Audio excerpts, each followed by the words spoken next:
Hello， 大家好，我是王炯，欢迎收看133期的白问啊。这个慢慢已经有很多小伙伴适应了啊，我们白问的这个账号呢已经独立了出来啊。我们也陆续发了一些比较有意思的开箱视频，大家应该也都看到了。比如说之前三星的那个非常有意思的一个笔记本，挺贵的啊。还有就是小米出的这个盲盒。OK， 干货多，屁话少，白问，咱们看看133期有哪些小伙伴都上电视了，都问了什么问题。OK， 第一个是来自 B 站的小伙伴斐日36980，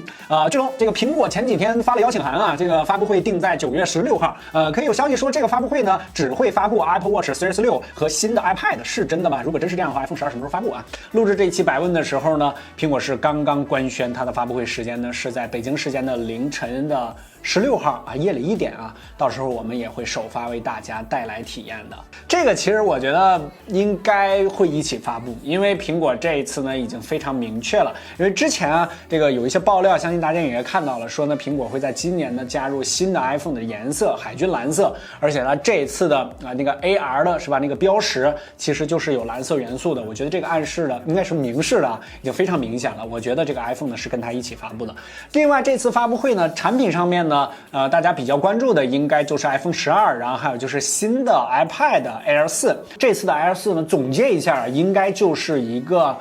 iPad Pro SE 啊，大概是这个意思。它也采用了一个全屏的设计，但是这个边框呢，应该是比 Pro 版的要宽一些。然后呢，是一个单摄的设计，同样也是直角边，而且它也有这个磁吸式的接口，还有就是 Type C 的接口。它在总体的性价比方面呢，应该是这次苹果发布会性价比最高的。咱们除了 iPhone 咱们不知道。我觉得那个 iPad Air 4大家可以关注一下啊。OK， 第二个问题是来自白明星公众号的小伙伴蜡笔小亲亲啊，白哥，我看到网上有人说小米10至尊纪念版的50瓦无线快充最高功率到不了50瓦，这个只有30多瓦，是真的吗？和华为 OPPO 的40瓦相比，哪一个更快呢？这个问题呢，咱们说没有用啊，我们直接来测试了一下。我们的实测数据显示，小米10 Ultra 的50瓦无线充电最高功率可以达到49瓦，已经非常顶了。只不过时间呢比较短，之后呢就维持在30到40瓦左右，也还是 OK 的。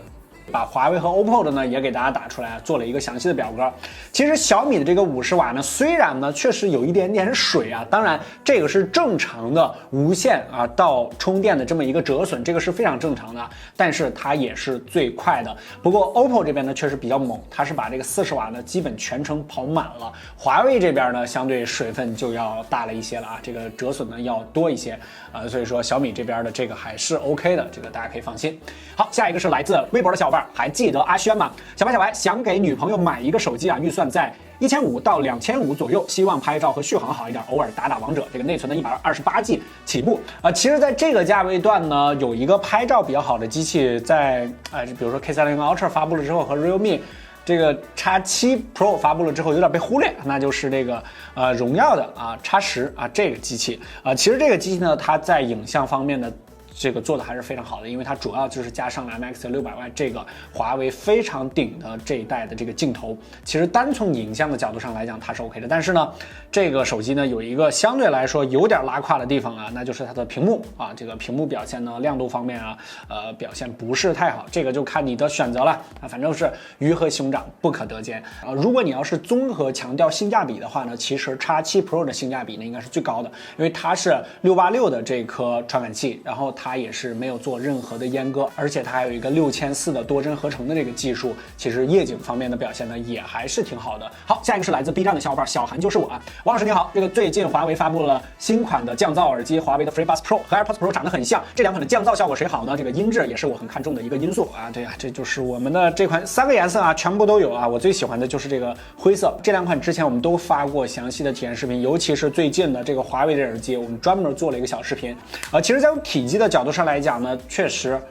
苹果的这一款它要更小巧一些，你看这个从各个尺寸上来讲苹果的这个都要更好一些在佩戴的舒适度上呢，其实我觉得两款差不多说实话，就是我戴两个都戴过，感觉都差不多，都是有点堵耳的，因为是入耳式的，你这个跟半入耳式的肯定是没法比的另外就是降噪方面，我们直接放一下实际的效果，你可以听一下这个我个人感觉它们是差不太多的。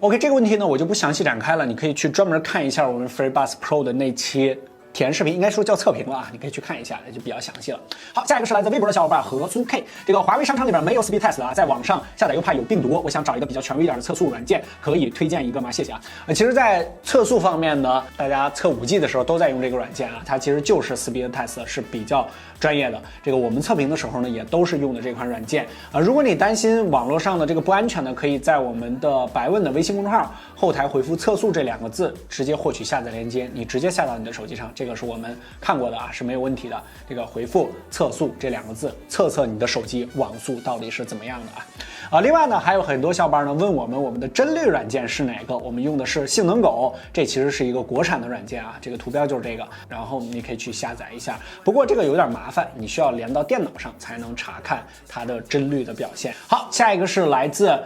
白文星2的小伙伴呼呼呼哈，这个小白，最近 EMUI 11和 ColorOS 11都要更新了，这个你有提前体验到吗？有没有什么明显的改变？新系统我们自然是很早就提前更新到了，然后也体验了一下，比如说这款 S2 呢，我们已经更新到了11的版本 ，EMUI 我们也体验过了。这次 EMUI 11我们目前体验到的主要升级有这么几个啊，第一个是新增了艺术风格的灭屏显示，并且呢可以进行自定义选择自己喜欢的图片或者照片，相比于之前选择更多，玩法也更多，比如说你可以写上想要的一句话，还有什么矛盾空间或者说色彩重构这些选择。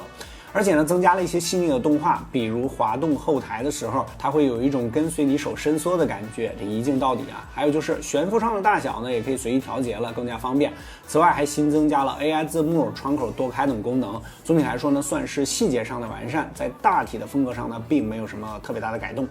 至于 ColorOS 11在界面上呢，显得更加圆润了一些啊，比如下拉通知栏和消息通知区域呢进行了区分，更加直观一些。此外，一些细小的功能也做了改进，比如说在暗色模式下 ，ColorOS 11可以调节暗色的深浅度，这个还是非常细节了。这样的细节改变还是挺多的，但是和 EMUI 11一样，它们都是小细节的更新，因为这2个系统相对来说底层都算比较完善了。OK， 第7个问题是来自 B 站的小伙伴 Countdown75， 这个小白想给我男朋友买一个生日礼物，他目前在用的手机是一个 iPhone 7和一个荣耀的，我想给他送一个智能手表。我们现在是选择刚发布的华为 Watch GT 2 Pro， 还是等等苹果的新款 Apple Watch 呢？这个好纠结啊，帮我选一下。他们在自己的生态之内啊，感受都还是非常好的啊，这个无论是体验还是功能的完善度啊，还有就是流畅啊、速度啊，这个我就不用说了啊。我还是那个原则吧，就是如果你要是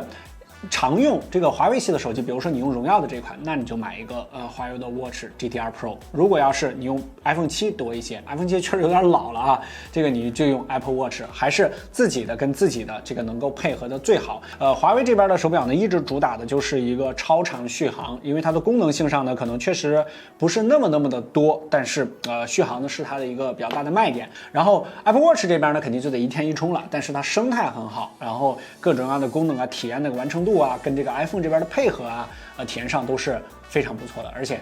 在手表这块吧，确实苹果在整个的这个 UI 方面，还有就是它的一些软件的完成度方面，苹果确实也是做的非常好的。这个之前我们都跟大家聊过啊。OK， 133期的百问我们就先跟大家聊到这儿。还是老规矩，在我们的白微信公众号后台回复“干货多屁话少”这6个字，我们将会每周抽取1位小伙伴送出我们的科技数码小礼物。后期我们 B 站这个百问科技的账号能抽奖了，是吧？这个不再是特别萌新的 UP 主了，然后我们会在这个 B 站呢疯狂给大家抽奖的，大家可以注意一下。好了，就到这儿，干货多屁话少，我们第134期再见。